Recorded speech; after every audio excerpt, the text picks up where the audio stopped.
Каналға қош келдіңіздер. Лайк басып пікір білдіруді ұмытпаңыздар. Қазақтың соңғы ханы Кенесары ханның рухының оянуымен қазақ халқында көп дүние өзгереді, дейді халық. Оны ғаламда бәрі айтты. Мәнін түсіндік.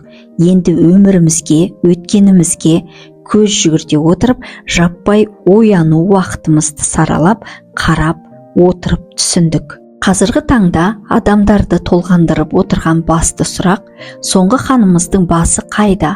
Тәнімен бірігіп жер қойнауында толық қашан жатады? Бұл бүкіл зерттеуші ғалымдарды, тарихшыларды, ұлт зиялыларын, халықты алаңдататын түйткілді мәселе. Ғалам бізге ханның басы елде екенін, тіпті қай қалада екенін осыдан 3 жыл бұрын-ақ хабарлап, біз оны жазып та үлгердік. Ал қазіргі ғаламның бізге беріп жатқан ақпараттарына сәйкес, оның елде шығармай құпияда ұстауының мәні ғаламдық иерархия заңдарына сәйкес. Ғалам қазір мынандай жұмбақ айтты: соңына келу үшін алғашқы кету керек.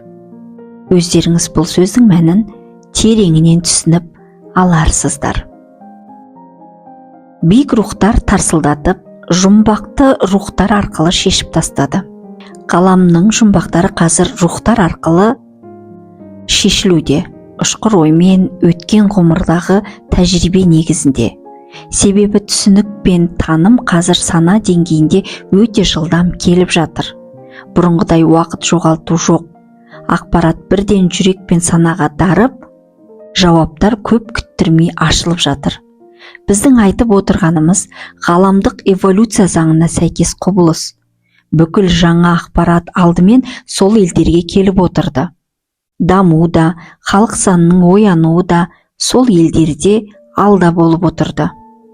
1930, 1950, 1970 жылдары Америка мен Қытай тылсымның мүмкіндіктерін түсініп, өзге ғаламшарлықтармен байланыс орнатуға тырысты. Сол кезеңдерде бұл елдерде тылсым, жанның мәңгілігі, рухтың өшпейтіні туралы көптеген еңбектер жарық көрді.